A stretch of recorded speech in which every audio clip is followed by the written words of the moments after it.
let's see, according to the instructions, I want to put a nice thin coating on the figure. Okay, that doesn't seem to be too bad. Oh, why hello there. What I was doing is, like I said in my previous videos, to add a little bit of art, and I decided to paint this little guy, and so I figured I'd,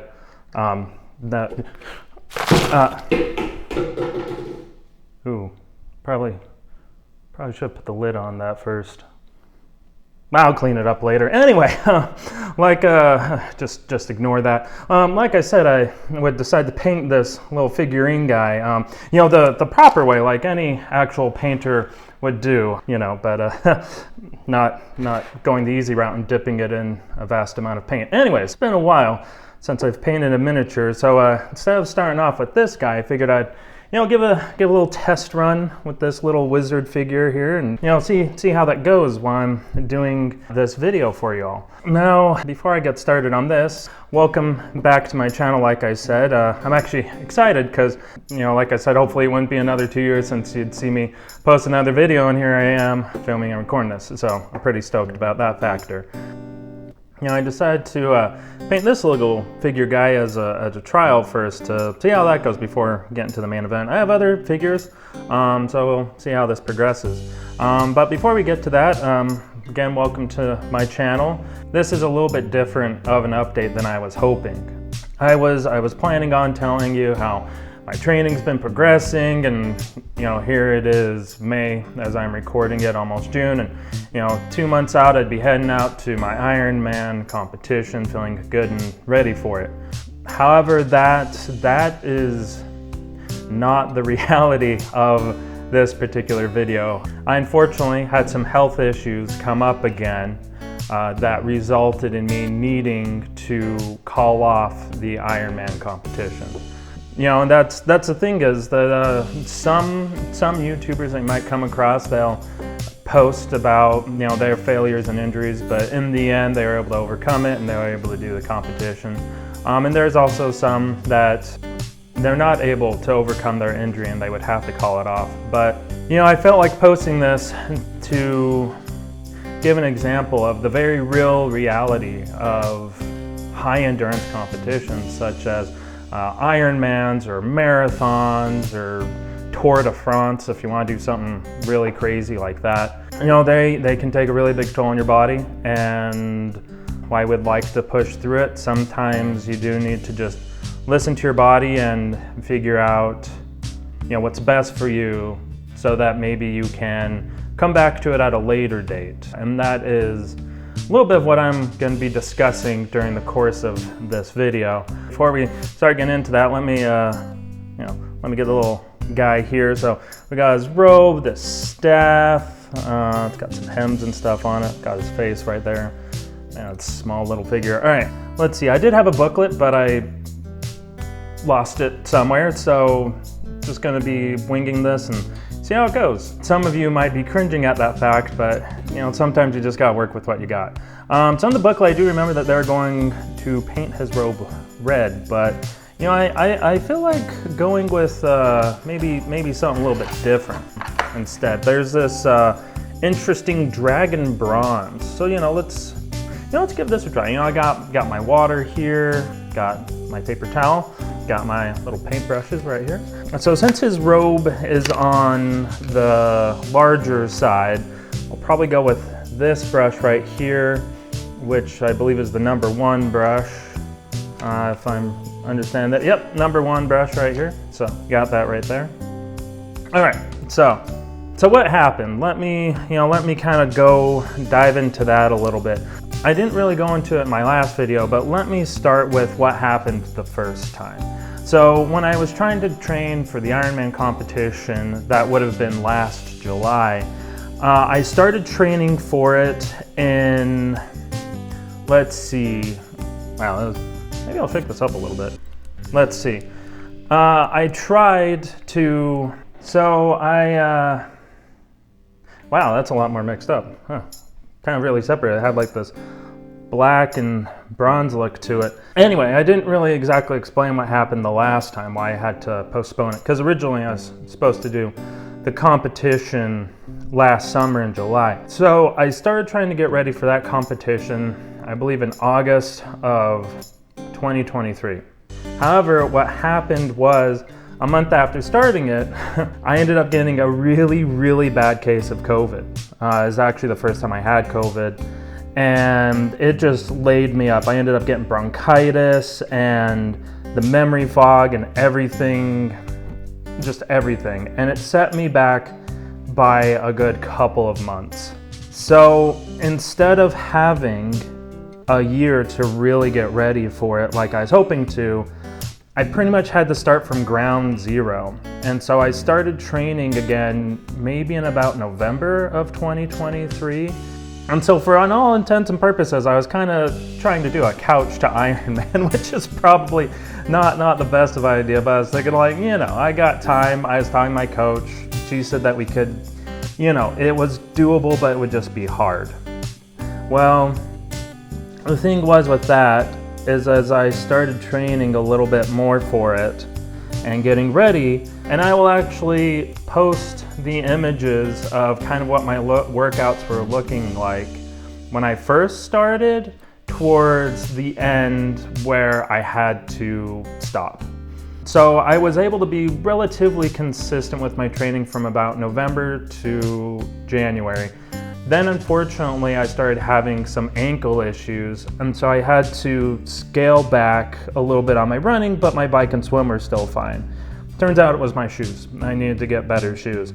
Well, by the time I finally started getting some better shoes and getting strides with my running, which I was feeling really confident with, around March, I started noticing that when I was jogging, I was having like some coughing fits. I thought it was the cold because it was still pretty cold out here, and thought that was affecting my lungs.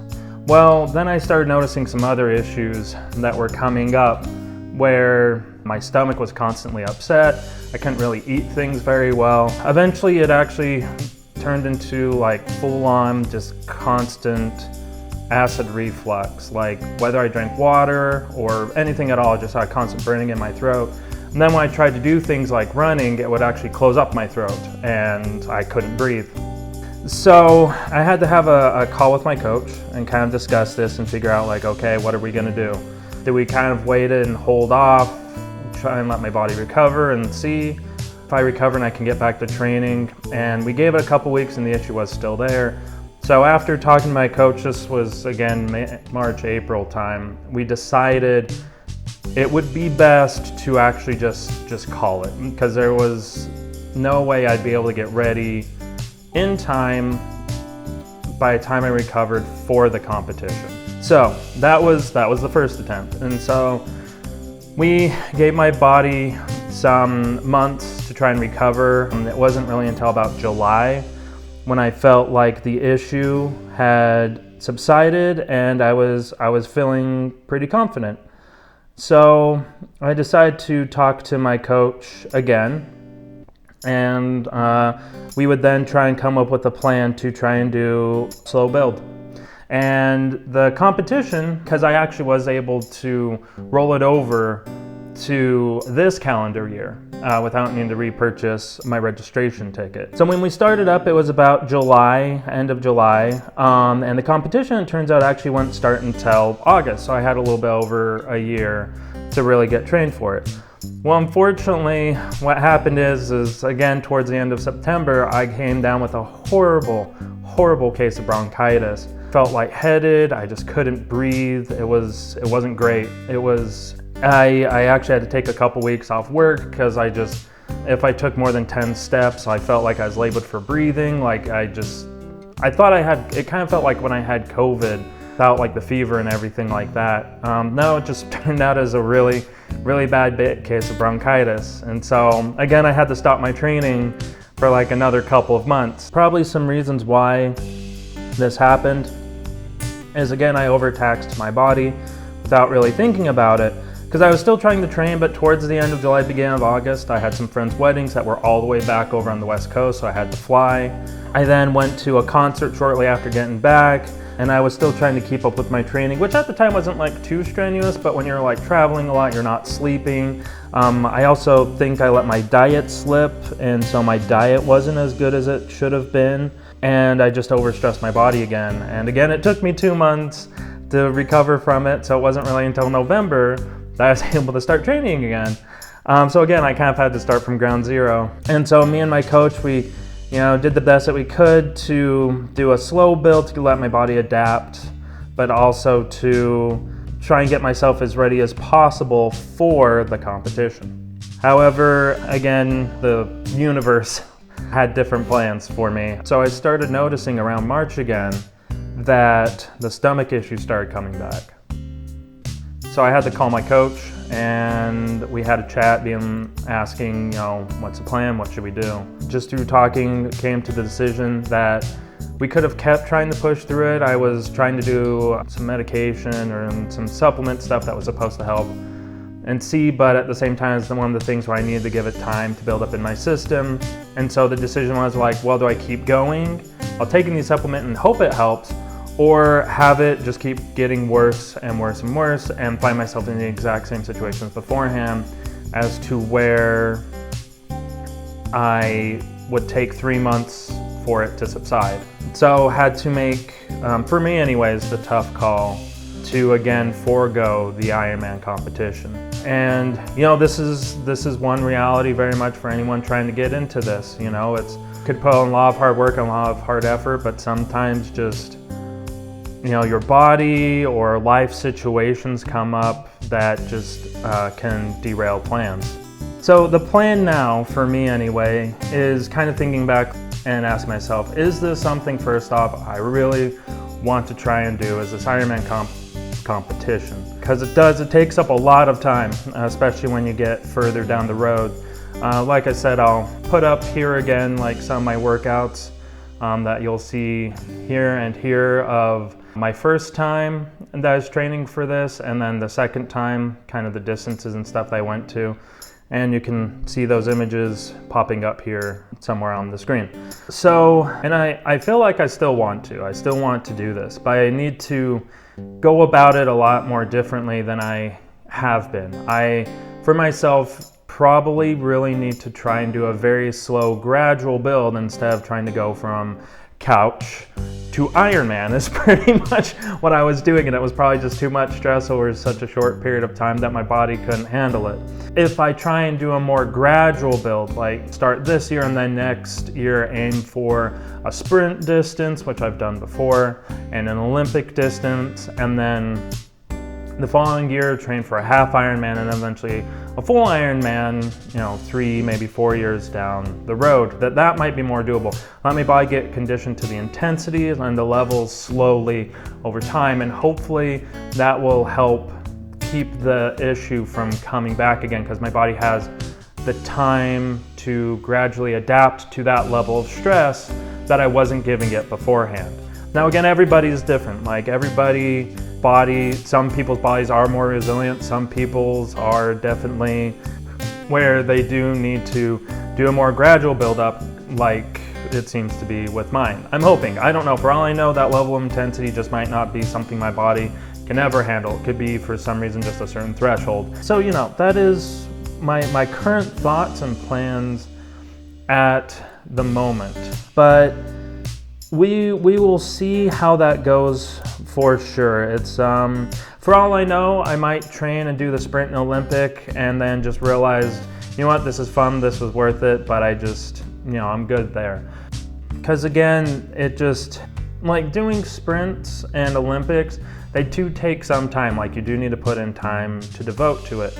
But Ironman competitions, they are a whole nother thing. Even if you just want to finish the race. There's some videos, I'll post the link down below, that said, can you train for an Ironman competition with only 10 hours a week of exercising? And they said, yes, it is doable. However, the thing is, again, that really depends on your body. Somebody who's probably a seasoned triathlete or athlete in general, they probably could get away with only doing 10 hours a week because their body's already conditioned for it, for that level of intensity. However, somebody like me, that's probably not going to be enough. I am probably going to need more time, more effort to get my body ready for something like that. So the first time when I was training for the competition for summer of 2024, before I had to quit, I was working out 12 hours a week. And that was between like doing swim, bike, run. I had a strength exercise as well to help with mobility and injury prevention. And so that's a lot. Like I would come home from work all day, and then I'd go hop on my bike for an hour and a half. Then when you get further on, you want to start doing stacking where you're doing like a bike to run so your body can get used to that. Weekends, I was doing a 2.5 hour bike ride. It was a lot of energy and effort. And it was just a bit too much physically for my body to handle, which kind of led to the issues I had arising. So there is that. Another thing that I need to take into consideration as well, and anyone who is wanting to do this, what do you do for work? Now, in some ways that might kind of make sense because you're thinking, well, if you do physical labor jobs, it's like construction work, things that are really taxing physically. The thing is that what I started realizing, but not until later, that there are other jobs that can make it physically more taxing, but for different reasons.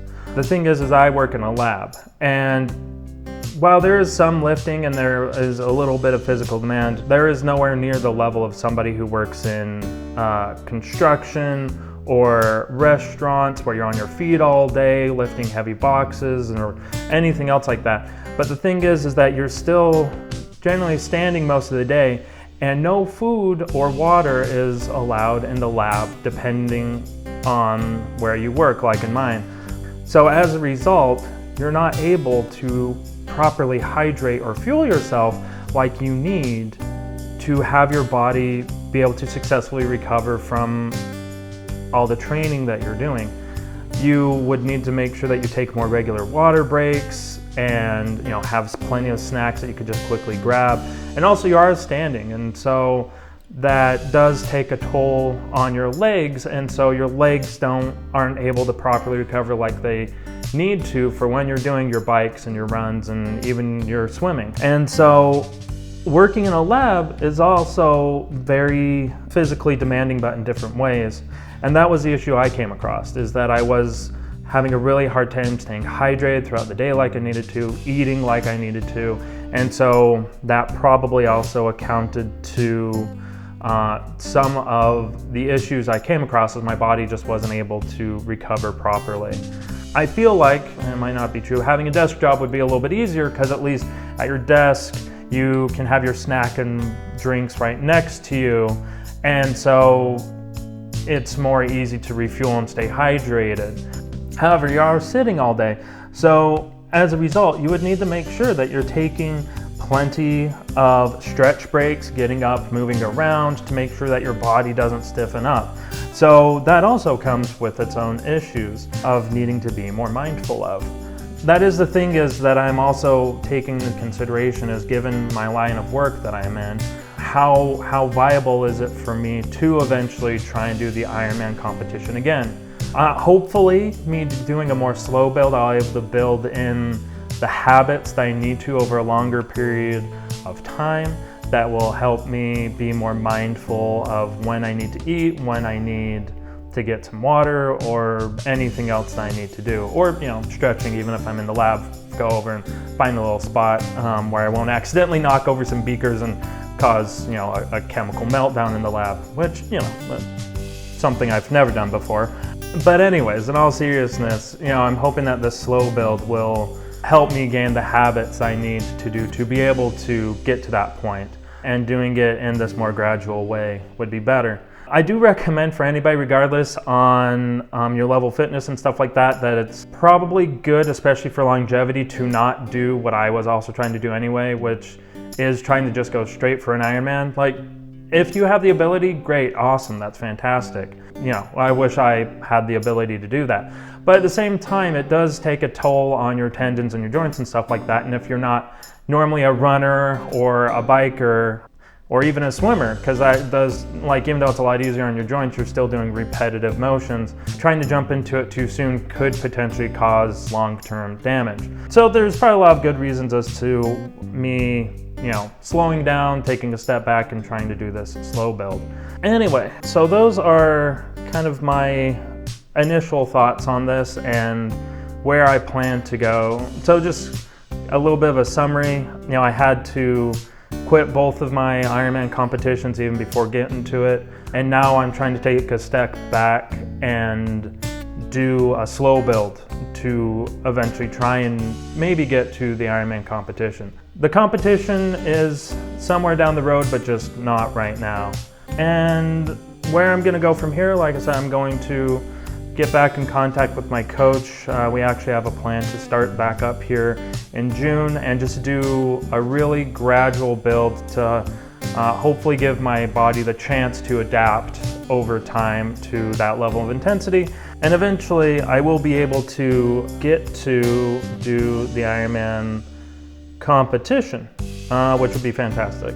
And so I do plan on hopefully being more diligent about recording my sessions, recording my progressions as I get back into training and show like the ground up as I work towards this. It will be a lot of work, that's for sure, as always, even if I do the slow build. And in the end, it will be worth it, even overall, if I don't eventually get to the Ironman. Just building up that natural base of endurance and resiliency in my body is just overall really beneficial to learn. And just the overall habits that I will gain from that, with better eating habits, sleeping habits, which is always tricky, and just anything else that comes with it. So I am looking forward to get back to training and do a more slow build up into it. And I will do better about recording those sessions and bringing you all along for that journey as you see me progress to potentially trying to do an Ironman competition again, for anyone who is interested in watching that. And I will, you know, I'll have some other videos there as well. I will talk a bit more about future videos, like I was saying about cost analysis, like what does it realistically look like. I went over registration in the second video that I posted. So if you haven't seen that, go check that out if you are interested in kind of how much something like this could cost just to sign up. But I also like kind of sprinkle in some other videos. Hopefully you also found it kind of interesting to see me paint this little guy. I'm not the best painter, but you know, it's kind of turned out a little bit nifty, actually, I think. So we'll see how this also goes. But you know, I might also talk about some other endeavors and experiences in some other areas that I've had, because I've done a little bit of ceramics, I've done some blacksmithing in the past, or just overall just anything else that I feel like might be just kind of fun and informative to kind of break up a little bit of those Ironman competition videos and just the overall training. But until then, I do appreciate you all checking into this video and just watching through to the end.